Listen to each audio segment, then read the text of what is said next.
Hello everyone, welcome back to the channel. In today's video, we're going to be talking about a brand new game that is coming to Roblox that I'm actually making, which is called Dragon's Island. In today's video, I'll be showing you guys everything you need to know about the game, which would be sneak peeks, and basically just information you need to know about the game, as this game is not out yet. But with that said, make sure to subscribe to the channel if you haven't already. We're close to 15,000 subscribers, and also make sure to like the video to let me know that you want more of the content on this game, or if you just enjoy the video altogether. And do go to the description below to join the Discord for this game, as I have put that in the description and also in the comments down below for the game, and also join the social medias that I have in there as well. But with that said, let's go ahead and get right into it. So what I want to start off with saying is this game is going to be a dragon survival game, meaning the basics of survival like combat, hunger, thirst, and stuff like that, and also growth stages. I did want to say this game is still kind of early in development, but we've been working at a really fast pace, so I think that we are in a pretty good spot right now for being this early in development. We do have a ton of development, so I'm not going to be showing everything in this video, but if you want to see everything, the Discord is where you want to go, as I post most of the stuff we have in development there. But if you are a special member, you get to see special content that is secret to the game, basically in a private one. So if you're like a content creator, a server booster, or something like that, you get to see more of the development. But anyway, like I was saying, let's go ahead and get right into showing this development. So first I'm going to go through the plans of release. We're going to have 6 dragon species. One of them is actually going to be private until public release. Now there might be like sneak peeks or something of this dragon, but you will not see it fully until it's released into the game. The other 5 species you'll be able to see through development and everything like that. We're going to have the basics of survival and beta release, which would be combat, eating, drinking, sleeping, etc.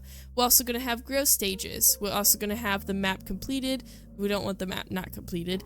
And we're going to actually have at least 3 skins for either of the 5 dragons. Now the 6th one that's not going to be public will not have any of those skins, as it's going to be just something there, so it's not going to be like any skins for that dragon. But the other 5 dragons, there will be at least 3 skins for either of the 5 dragons. We're also going to have a boss on beta release. Now this is kind of iffy. I don't know if we're going to actually have this boss ready, but between that kind of timeline there, so I don't know exactly if we're going to have the boss ready for a beta release, but it is something we have planned for at least coming out in the beta release for you guys to have something to do.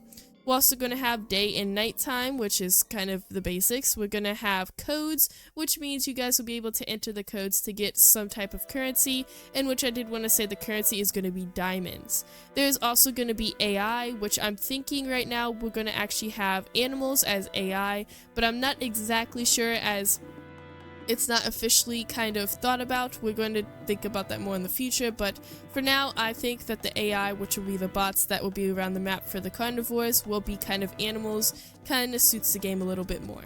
So the first dragon I wanted to show you guys was the Sandalus. This is actually the very first dragon that we have completed, which means it is fully modeled, it is fully animated almost. We have like the calls to finish for animations, and it is almost fully scripted into the game, which is pretty cool. I'm showing development while I'm talking about it, and I also did want to put in that the music in the background is the main theme for the game, and I just put it in the background so you'll be able to hear that in the background.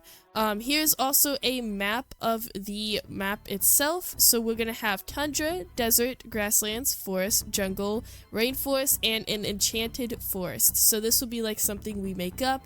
So there will be like made up kind of plants in there, and it'll kind of look magical. It's kind of fitting the theme of dragons, since dragons don't really exist and they're magical. I thought it would be a good idea to add a biome that is made up as well. The next dragon I'm going to be showing you guys is a Theros. This is the second dragon that we have modeled. Right now it's in the process of being rigged, so we do not have any animations yet for this guy, but we do have the model and also the roars. I will be showing those at probably the end of the video of all the roars we have, since I don't really want to put it in the middle of the video. It would kind of be a little bit weird. So those will be at the end of the video. If you want to see the Sandalus and Theros roars, they will be at the end of the video. But I really do love the design design for this model. I don't want to say the model's good because I've been the one modeling all the dragons. Now we do have 2 other modelers that will be modeling foliage and decorations, but I decided it would be best if there's only one modeler for dragons right now, as it would be better to match the style and not have multiple styles in one game. So all the dragons that will be modeled are going to be from me. If not, I will let you guys know that they're not modeled by me. So I'm not going to say the models are good because it would be weird calling my own models good, I feel like. So yeah, that's what I wanted to put in. The next one is the Liliosta. This is going to be actually one of our first dragons with 2 heads. It is kind of based on like a flower in a way. Now it's not going to be a nectivore, it's going to be more of an omnivore right now because we will not have nectivore or insectivore in the beta release. Those will be published probably after the beta release and one of the other updates. So when that does happen, I'm probably either going to keep the Liliosta as a omnivore or going to switch it to a nectivore. I'm not exactly sure. But right now we have the model in progress, we have the official concept, but the model is not finished. But this will be the next one to be rigged and animated and everything like that after the other dragon is done being rigged and stuff. Another thing I want to show you guys in development is actually the eggs themselves. Now, a little bit of information on the eggs while you guys look at it is there's going to be 5 types of eggs. They're all going to be based on the tiers, so we're going to have 5 tiers of dragons. The first one will be the weakest kind of dragons, and most of the time, most of the fastest dragons in the game. While the tier 5 is going to be the strongest and sometimes the slowest dragons in the game. It depends though on the type of dragon in that tier. But basically, if you are a tier 1, your egg will look like the very first one, which is the tiniest one on the screen. And if you're a tier 5, your egg will kind of look like the one on the very end, which is the biggest dragon egg. Now, of course, not going to be these colors, as they will actually be the color of the dragon. So for instance, if the Cinderless was to have the egg, it would be more of a desert color, so kind of like the colors on the eggs right now. But if it was going to be the Liliosta, it would probably be like a green or something like that. Now, I did want to say that nesting is going to be actually pretty unique, so we're going to go ahead and talk about some of the information on that while I just show some of the random development and stuff while I talk about it. So nesting. Basically, nesting will be a big part of the game. You'll be able to complete mini quests to make the nest. For example, you have to go around finding sticks to build a nest or certain other objects. Now I'm going to be showing a video on the screen of some of the work in progress on the nesting system and how it will basically work with all the sticks. So once you have the nest made, you will have to actually incubate the eggs. A male and female are required to be able to have eggs in the first place. Once they are ready to hatch, you will be able to hatch bots or players. Now there'll be a setting on which you can actually remove people being able to hatch in your eggs and only have bots, but you will be able to hatch both of them from the eggs. Players who hatch from the eggs instead of just spawning will naturally get a slight boost in random stats. This will randomize it. The parents will earn currency each time one of their children grow. So basically, it will benefit both people, as the people that are being nested in will actually have a stat boost in one of their stats when they hatch, and the parents will get currency each time their children will grow. Now, there's also going to be a color mutation in which will be kind of complex, kind of simple in a way. So basically, there will be color templates or color palettes for every dragon. So for instance, the Liliosta will have like a green, yellow, and kind of pinkish color palette. It kind of like Creatures of Scenario does it, it will be limited to colors. But if you get nested in, there's a chance you get a color mutation. For example, the Liliosta will be kind of limited to the green, the red, the yellow, and the pink kind of colors. Like Creatures Scenario does it, basically there will be limited colors. But if you're nested in, there's a chance you get color mutations. So you could get a blue that's not even in the color palette. Now, of course, these can stack, so if you have a color mutation yourself and you decide to nest in other players, there's a chance they will actually have 2 mutations of 2 colors instead of 1, and that can just keep on going. Now, it's not going to be like one single part, like maybe the eye or something is a little bit different. It would basically be like sections. So like the underbelly, for example, if you were to get a color mutation, your whole underbelly would be blue instead of one of the parts of the underbelly being blue. That would make it a little bit better so people don't look like their whole bunch of different colors if they were able to stack like 1,000 mutations. So there will be a limit to mutations, of course, and there will be sections, so like the top, the belly, and all that stuff like that will be one color if you get a color mutation. Now for skins, this is going to be kind of self-explanatory, but skins are pretty useful as they will serve a boost for players. There'll be two different types of skins. There will be the first skin, which these would just be recolors or repatterns, new patterns, stuff like that, and they will not have any boost. They will probably be easy to get, and they will just like be a little bit different for people that want to have different looks for the dragons.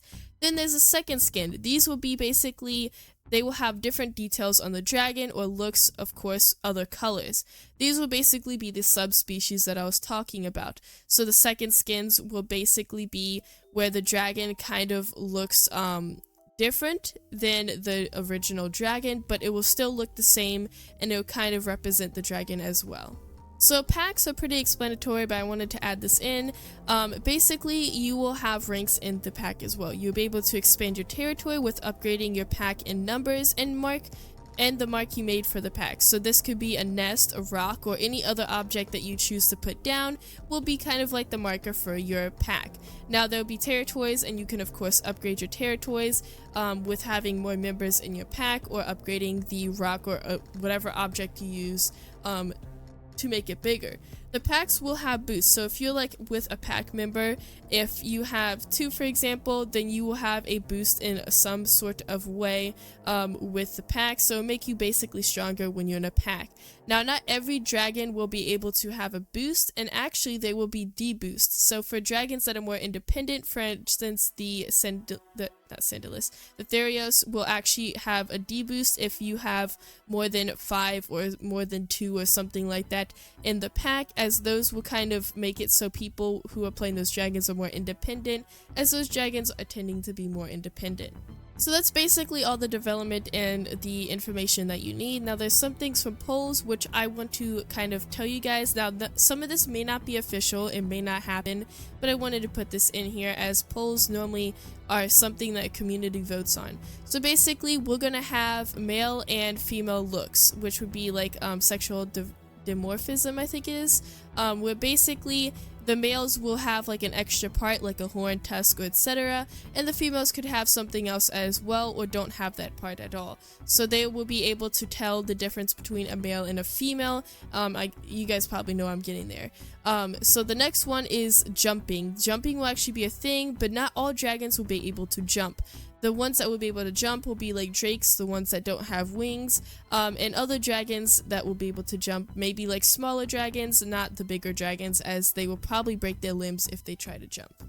So some of the dragons will actually have eyelids, meaning they will blink. I don't understand why games do not have eyelids in some of their games, like Creatures of Sonaria. It kind of creeps me out when the dragons are creatures and the game do not blink. It creeps me out. So we are going to actually have eyelids. Now the ones that won't have eyelids are more of the lizard type dragons, which are like the Sandalus, for example. They will not have eyelids. But most of the dragons will have eyelids, so don't worry, you will not be creeped out because a dragon is just staring at you and doesn't know how to blink.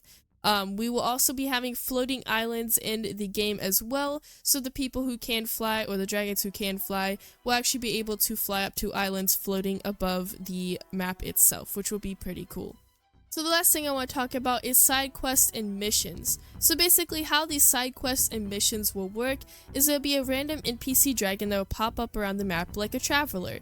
They will have a quest for you to earn certain things, which could be currency, an item that you could possibly sell, or something around the sorts. They will eventually disappear after their time is up, and they will be the same dragons you guys can actually buy and play as, and they will be mostly found in high dragon populations. So there will be certain places on the map that these things will be more common in, and there will be other places, of course, that the dragon will be able to spawn, but it won't be as rare.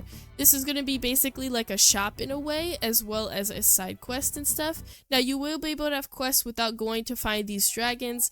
That will be like your daily ones that you can get currency and stuff from, but this one will be more unique, and I feel like it would add more life to the game and make more sense if their side quests were coming from a NPC dragon that pops up around the map. But that is it for today's video. I hope you guys did enjoy. Comment down below what you guys think about Dragon's Island, or if you have any questions. Again, make sure to go to the description below and the pinned comment for the Discord if you guys are interested in actually supporting the game and seeing the other development that I haven't shown in the video. Now, I will be making more videos on this game in the future when we have more development or when the game's out and stuff like that. So if you're also a content creator and you're watching this video as well, we are looking for content creators that will be supporting the channel and showing videos and all that stuff like that for the game.